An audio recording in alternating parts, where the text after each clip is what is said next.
사랑하는 여러분, 이 시간 우리는 삶의 가장 아름답고 소중한 선물인 결혼과 새 생명, 그리고 믿음 안에서 새 출발을 하는 모든 가정을 위해 마음을 모아 기도하고자 합니다. 세상의 많은 변화 속에서 때로는 가정이 흔들리고 새로운 시작을 두려워하는 이들도 많아지고 있습니다.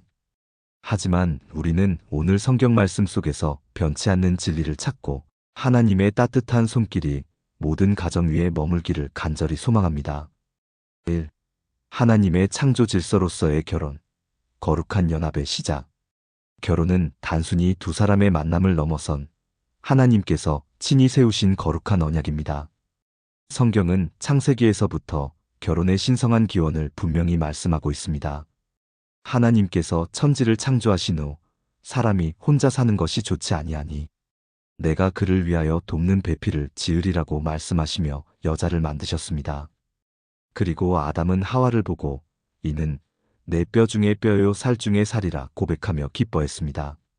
이 말씀은 결혼이 서로 다른 두 존재가 깊이 연합하여 한 몸을 이루는 신비로운 사건임을 보여줍니다. 이처럼 결혼은 인간의 필요에 의해 생겨난 제도가 아니라 하나님께서 인간을 만드실 때부터 그분의 뜻 가운데 계획된 창조 질서의 한 부분입니다. 그것은 외로움을 채워주는 동반자 관계를 넘어 서로의 삶을 온전히 공유하고 깊은 사랑과 신뢰를 바탕으로 삶의 여정을 함께 걸어가는 것을 의미합니다. 또한 결혼은 인간의 유한성을 넘어 새로운 생명을 잉태하고 양육하며 하나님의 창조 사역에 동참하는 통로가 되기도 합니다. 고대 사회에서 결혼은 종종 가문이 번영이나 사회적 지위와 결부되어 이해되기도 했지만 성경은 결혼의 본질적인 가치를 훨씬 더 깊고 영적인 차원에서 제시합니다. 특히 신약 성경에서 바울 사도는 결혼을 그리스도와 교회의 관계로 비유하며 그 안에 담긴 희생적인 사랑과 헌신, 그리고 연합의 의미를 강조합니다. 에베소서 5장에서는 남편이 아내를 사랑하기를 그리스도께서 교회를 사랑하시고 자신을 주심같이 하라고 권면하며 아내 또한 남편에게 복종하기를 주께 하듯 하라고 가르칩니다. 이는 단순히 지배와 순종의 관계가 아니라 사랑 안에서 서로를 존중하고 섬기며 각자의 역할 속에서 온전한 연합을 이루어가는 거룩한 부르심입니다. 결혼은 또한 서로 다른 배경과 성격을 가진 두 사람이 만나 하나님의 형상을 닮아가는 훈련의 장이기도 합니다. 서로의 다름을 이해하고 받아들이며 용서하고 사랑하는 과정 속에서 우리는 겸손을 배우고 인내를 기르며 더욱 성숙한 인격으로 변화되어 갑니다. 이는 결혼 생활이 결코 쉽지만은 않다는 것을 인정하면서도 그 어려움 속에서 하나님이 주시는 은혜와 성장을 경험하게 됨을 의미합니다. 결혼이라는 언약 속에서 우리는 배우자를 통해 하나님의 사랑을 경험하고 우리 안에 있는 이기적인 모습들을 다듬어가는 귀한 기회를 얻게 됩니다. 참으로 결혼은 단순한 제도를 넘어선 영적인 성장과 성숙을 위한 거룩한 동반의 여정인 것입니다. 그러므로 우리는 이 결혼의 신성한 의미를 다시금 마음에 새기며 모든 부부가 하나님 안에서 아름다운 연합을 이루어갈 수 있도록 기도해야 할 것입니다.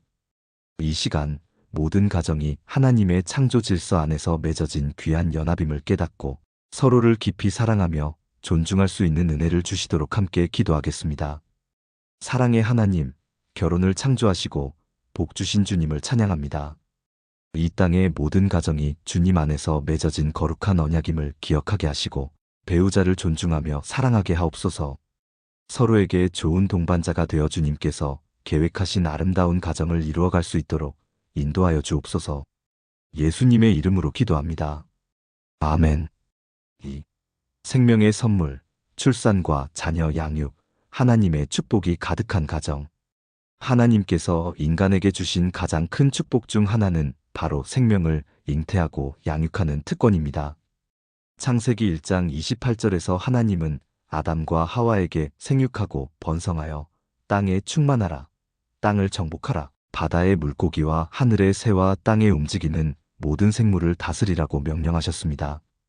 이 명령은 단순한 번식을 넘어 하나님의 형상을 닮은 존재로서 이 땅에 생명을 이어가고 그 생명을 책임감 있게 양육하며 하나님의 선한 청지기로서 만물을 다스리는 큰 사명을 담고 있습니다. 시편 127편 3절은 보라, 자식들은 여호와의 기업이요 태의 열매는 그의 상급이로다라고 노래합니다. 이 말씀은 자녀가 부모의 소유물이 아니라 하나님께서 맡겨주신 귀한 기업이며 선물임을 분명히 말해주고 있습니다. 자녀는 곧 미래이며 하나님의 나라를 이어갈 소망입니다. 고대 이스라엘 사회에서 자녀의 출산은 가정의 번영과 축복의 상징이었으며 특히 메시아의 약속이 이어지는 통로로서 그 중요성이 더욱 강조되었습니다. 단순히 가문의 대를 잇는 것을 넘어 언약 백성의 정체성을 유지하고 하나님과의 관계 속에서 신앙을 전수하는 통로 역할을 했던 것입니다. 하지만 현대 사회에서 출산과 양육은 많은 도전과 고민을 안겨주고 있습니다. 경제적인 부담, 육아의 어려움, 여성의 경력 단절 문제 등 현실적인 장벽들이 존재하며 이로 인해 많은 젊은 세대들이 출산을 망설이거나 포기하는 상황에 이르렀습니다. 이처럼 출산을 기피하는 현상은 사회 전체의 활력을 저하시킬 뿐만 아니라 장기적으로는 믿음의 공동체를 약화시킬 수 있는 심각한 문제입니다. 우리는 이러한 시대적 어려움 속에서도 자녀가 여전히 하나님의 귀한 선물이며 축복임을 잊지 말아야 합니다. 자녀를 양육하는 것은 힘들고 희생이 따르는 일이지만 그 과정 속에서 부모는 사랑을 배우고 인내를 기르며 하나님 아버지의 마음을 더욱 깊이 헤아리게 됩니다. 성경은 자녀를 여호와의 화살통에 가득한 화살에 비유하며 젊은 시절에 얻은 자녀들이 힘든 시기에 부모의 든든한 방패가 되어줄 것이라고 말합니다. 이는 자녀가 부모의 노년에도 위로와 힘이 될 수 있음을 의미하며 단순한 효도 이상의 깊은 관계적 축복을 나타냅니다. 또한 자녀 교육에 있어서도 성경은 명확한 지침을 제시합니다. 잠언 22장 6절은 마땅히 행할 길을 아이에게 가르치라. 그리하면 늙어도 그것을 떠나지 아니하리라고 가르칩니다. 이는 어릴 때부터 하나님의 말씀과 가치를 심어주는 것이 얼마나 중요한지를 강조하는 말씀입니다. 단순히 지식적인 가르침을 넘어 삶의 본이 되는 모습으로 믿음을 보여주고 자녀들이 스스로 하나님의 말씀을 깨달아 살아갈 수 있도록 인도하는 것이 부모의 역할입니다. 자녀를 양육하는 과정은 부모에게도 끊임없이 배우고 성장할 기회를 제공합니다. 자녀의 순수함 속에서 우리는 하나님의 은혜를 발견하고 자녀의 서투른 걸음마 속에서 우리는 인내와 격려의 중요성을 깨닫습니다. 때로는 자녀로 인해 기쁘고 때로는 염려하며 고통스러워하기도 하지만 이 모든 과정 속에서 부모는 하나님을 더 깊이 의지하게 되고 자녀를 향한 변함없는 사랑을 통해 하나님의 우리를 향한 사랑을 간접적으로 경험하게 됩니다. 그러므로 자녀 양육은 단순히 인간적인 노력이나 수고로 끝나는 것이 아니라 하나님과의 동행 속에서 이루어지는 영적인 여정인 것입니다. 우리는 이 모든 과정을 통해 하나님의 놀라운 섭리와 사랑을 더욱 깊이 경험하게 될 것입니다. 지금 이 시간 자녀를 주님의 기업으로 여기고 기쁨으로 양육하며 아직 자녀를 주시지 않은 가정에는 하나님의 긍휼하심이 임하기를 간절히 구하며 기도하겠습니다. 생명의 주인이신 하나님, 자녀를 태의 열매요 주님의 상급으로 주심에 감사합니다. 이 땅의 모든 가정이 자녀를 주님의 귀한 선물로 여기고 믿음 안에서 사랑으로 양육하게 하옵소서. 또한 아직 자녀의 축복을 기다리는 가정들에게 주님의 은혜를 부어주사 생명의 기쁨을 맛보게 하옵소서. 모든 자녀가 주님 안에서 지혜롭고 건강하게 자라나 주님의 영광을 드러내게 하옵소서. 예수님의 이름으로 기도합니다. 아멘. 3. 신혼부부를 위한 지혜와 기도, 사랑으로 하나 되는 삶. 새로운 시작을 알리는 신혼생활은 설렘과 기대감으로 가득합니다. 하지만 동시에 서로 다른 배경과 가치관을 가진 두 사람이 만나 한 가정을 이루는 과정은 결코 순탄하지만은 않습니다. 신혼부부들이 직면하는 가장 큰 도전 중 하나는 바로 다름을 인정하고 조율하는 것입니다. 서로 다른 양육 환경에서 자라온 두 사람은 의사소통 방식, 문제 해결 방법, 경제관념, 심지어 사소한 생활 습관에 있어서도 차이를 보일 수 있습니다. 이러한 차이들이 제대로 이해되고 존중되지 않으면 작은 오해가 쌓여 큰 갈등으로 번질 수 있습니다. 통계적으로도 신혼 초기에 부부 갈등이 가장 빈번하게 발생하며 이러한 갈등이 제대로 해소되지 못할 경우 이혼으로 이어지는 안타까운 상황도 종종 발생합니다. 성경은 결혼 생활의 지혜를 여러 곳에서 가르치고 있습니다. 특히 사랑과 존중, 용서와 인내를 강조하며 이 모든 것의 근본이 하나님과의 관계임을 분명히 합니다. 고린도전서 13장, 소위 사랑장이라 불리는 이 말씀은 부부 관계에도 그대로 적용됩니다. 사랑은 오래 참고 사랑은 온유하며 시기하지 아니하며 사랑은 자랑하지 아니하며 교만하지 아니하며 무례히 행하지 아니하며 자기의 유익을 구하지 아니하며 성내지 아니하며 악한 것을 생각하지 아니하며 불의를 기뻐하지 아니하며 진리와 함께 기뻐하고 모든 것을 참으며 모든 것을 믿으며 모든 것을 바라며 모든 것을 견디느니라. 이 말씀은 사랑이 단순히 감정적인 끌림을 넘어 적극적인 의지와 실천을 요구하는 덕목임을 보여줍니다. 배우자를 향한 이러한 사랑의 태도가 가정의 반석이 되는 것입니다. 또한 골로새서 3장 12절부터 14절까지의 말씀은 부부 관계뿐만 아니라 모든 인간 관계에 적용될 수 있는 중요한 원칙들을 제시합니다. 그러므로 너희는 하나님이 택하사 거룩하고 사랑받는 자처럼 긍휼과 자비와 겸손과 온유와 오래 참음을 옷 입고 누가 누구에게 불만이 있거든 서로 용납하여 피차 용서하되 주께서 너희를 용서하신 것 같이 너희도 그리하고 이 모든 것 위에 사랑을 더하라. 이는 온전하게 매는 띠니라. 이 말씀은 서로를 용납하고 용서하는 것이 얼마나 중요한지를 강조합니다. 갈등이 생겼을 때 상대방의 허물을 들추기보다는 주님께서 우리를 용서하신 것처럼 서로를 너그러이 용서하는 마음가짐이 필요합니다. 이러한 용서의 정신은 결혼 생활을 굳건히 지키는 핵심적인 요소입니다. 신혼부부들이 관계를 건강하게 유지하기 위해서는 몇 가지 실천적인 지혜가 필요합니다. 첫째, 진솔한 의사소통입니다. 서로의 생각과 감정을 솔직하게 나누는 것이 중요합니다. 특히 어려운 감정이나 불만이 있을 때 비난이나 판단 없이 자신의 감정을 있는 그대로 표현하는 훈련이 필요합니다. 나는 뭐뭐하다고 느꼈다는 식의 나 다시 전달법을 사용하는 것이 도움이 됩니다. 둘째, 배우자를 존중하고 격려하는 태도입니다. 서로의 장점을 발견하고 칭찬하며 어려울 때 지지해주는 것이 관계를 더욱 돈독하게 만듭니다. 셋째, 함께하는 시간과 추억을 만드는 것입니다. 바쁜 일상 속에서도 둘만의 시간을 정기적으로 갖고 함께 취미 생활을 하거나 대화하는 시간을 가지며 유대감을 강화해야 합니다. 넷째, 영적인 유대감을 형성하는 것입니다. 함께 예배드리고 성경을 읽고 서로를 위해 기도하는 것은 부부의 영혼을 살찌우고 하나님 안에서 더욱 깊은 하나됨을 경험하게 합니다. 주님 안에서 함께 성장하는 부부는 어떠한 어려움 속에서도 흔들리지 않는 굳건한 가정을 이룰 수 있습니다. 기도는 결혼 생활의 모든 어려움을 극복하고 사랑을 더욱 깊게 만드는 강력한 도구입니다. 배우자를 위해 기도하고 우리의 결혼 생활을 위해 기도하며 주님의 지혜를 구할 때 우리는 세상이 줄 수 없는 평안과 회복을 경험할 수 있습니다. 특히 신혼 초기에 기도의 습관을 들이는 것은 매우 중요합니다. 함께 무릎 꿇고 기도하며 서로의 필요를 하나님께 아뢰는 부부는 어떠한 풍랑 속에서도 믿음의 닻을 내릴 수 있을 것입니다.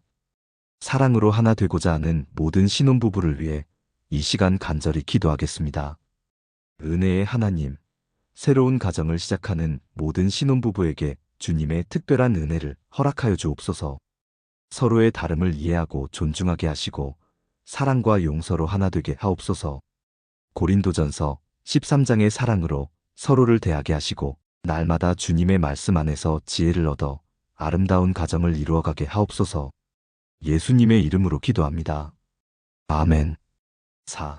현대사회의 도전과 신앙인의 역할, 하나님의 계획을 선포하는 가정. 오늘날 우리 사회는 결혼과 가정에 대한 가치관의 혼란 속에 놓여 있습니다.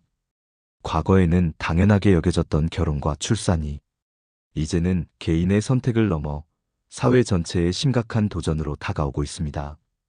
결혼율은 지속적으로 하락하고 있으며 첫 아이를 낳는 연령은 점점 높아지고 있습니다. 또한 한 통계에 따르면 신혼부부의 이혼율이 높은 수준을 유지하고 있어 가정이 겪는 어려움이 현실로 드러나고 있습니다. 이러한 현상들은 단순히 개인적인 문제를 넘어 사회 전체의 지속 가능성과 건강한 발전을 위협하는 요인이 되고 있습니다. 가정은 사회의 가장 기본적인 단위이자 다음 세대를 양육하고 문화를 전수하는 중요한 기관이기 때문입니다. 이러한 시대적 흐름 속에서 믿음을 가진 사람들의 역할은 더욱 중요해집니다. 우리는 세상의 가치관에 휩쓸리지 않고 하나님의 말씀에 기초한 견고한 가정의 가치를 선포하고 실천해야 합니다. 예수님께서는 마태복음 19장 6절에서 그런즉 이제 둘이 아니요 한 몸이니 그러므로 하나님이 짝지어 주신 것을 사람이 나누지 못할지니라고 말씀하시며 결혼의 신성성과 영원성을 강조하셨습니다. 이 말씀은 결혼이 인간의 편리나 감정에 따라 쉽게 해체될 수 있는 관계가 아님을 분명히 보여줍니다. 믿는 사람들의 가정은 이러한 주님의 말씀을 따라 세워져야 하며 세상에 하나님의 가정 모범을 보여주는 빛과 소금의 역할을 감당해야 합니다. 그렇다면 우리는 어떻게 이 시대의 도전 속에서 하나님의 계획을 선포하는 가정을 이룰 수 있을까요? 첫째, 기도로 가정을 세워야 합니다. 모든 가정 구성원이 함께 기도하고 서로를 위해 기도하며 가정을 향한 하나님의 뜻을 구하는 것이 가장 중요합니다. 기도는 어려움 속에서 흔들리지 않는 든든한 반석이 되며 하나님의 지혜와 위로를 얻는 통로가 됩니다. 특히 부부가 함께 기도하는 것은 영적인 유대감을 강화하고 서로를 향한 사랑과 신뢰를 더욱 깊게 합니다. 기도를 통해 우리는 하나님의 시선으로 우리의 가정을 바라보고 그분의 인도하심을 구할 수 있습니다. 둘째, 하나님의 말씀으로 가정을 양육해야 합니다. 성경은 가정 생활의 모든 영역에 대한 지혜와 교훈을 담고 있습니다. 자녀 양육의 원칙부터 부부 관계의 회복에 이르기까지 하나님의 말씀은 우리에게 올바른 방향을 제시합니다. 온 가족이 함께 말씀을 읽고 묵상하며 그 말씀을 삶에 적용하려는 노력이 필요합니다. 말씀을 통해 하나님의 사랑과 공의를 배우고 이웃을 섬기는 삶의 자세를 가르치는 것은 다음 세대가 믿음의 유산을 이어받는 가장 확실한 방법입니다. 셋째, 교회 공동체 안에서 서로 돕고 격려해야 합니다. 가정은 홀로 서는 것이 아니라 신앙 공동체의 지원과 사랑 속에서 성장합니다. 교회는 결혼을 앞둔 청년들에게 건강한 결혼관을 심어주고 신혼부부에게는 멘토링과 상담을 제공하며 육아로 힘들어하는 부모들에게는 실제적인 도움과 영적인 격려를 아끼지 않아야 합니다. 서로의 짐을 나누어지고 함께 기쁨을 나누는 교회의 역할은 오늘날 더욱 중요합니다. 베드로전서 4장 10절은 각각 은사를 받은 대로 하나님의 여러 가지 은혜를 맡은 선한 청지기 같이 서로 봉사하라고 권면합니다. 이는 각자의 은사를 사용하여 서로의 가정을 돕고 세워주는 교회의 모습을 보여줍니다. 넷째, 세상에 선한 영향력을 끼쳐야 합니다. 우리의 가정이 하나님의 사랑과 평화로 가득할 때 그것은 주변 이웃들에게 자연스럽게 선한 증거가 됩니다. 화목한 가정, 서로 사랑하는 부부, 믿음 안에서 자라나는 자녀들의 모습은 세상에 소망을 주는 메시지가 될 것입니다. 우리는 우리의 삶을 통해 하나님의 나라가 이 땅에 어떻게 임할 수 있는지를 보여주어야 합니다. 우리 가정의 문을 열어 이웃을 섬기고 어려움에 처한 이들을 돕는 것은 예수님의 사랑을 실천하는 구체적인 방법입니다. 이처럼 우리는 이 시대의 어둠 속에서 하나님의 빛을 비추는 가정을 세워야 합니다.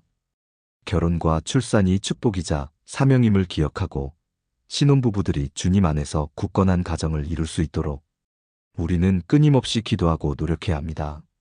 모든 가정이 하나님의 사랑과 은혜 가운데 더욱 굳건히 세워지고 세상을 향한 희망의 등대가 되기를 소망합니다. 결론, 하나님의 은혜를 구하며 사랑하는 여러분, 우리는 오늘 결혼과 출산, 그리고 신혼부부를 위한 기도를 통해 하나님의 놀라운 계획과 섭리를 다시금 묵상했습니다. 결혼은 단순히 두 사람이 만나는 것을 넘어선 하나님이 친히 맺어주신 거룩한 언약이며 가정을 통해 우리는 하나님의 형상을 닮아가고 사랑을 배우는 귀한 훈련을 받습니다. 자녀는 주님께서 우리에게 맡겨주신 귀한 기업이며 다음 세대의 믿음의 유산을 전수할 사명이 우리에게 있음을 깨달았습니다.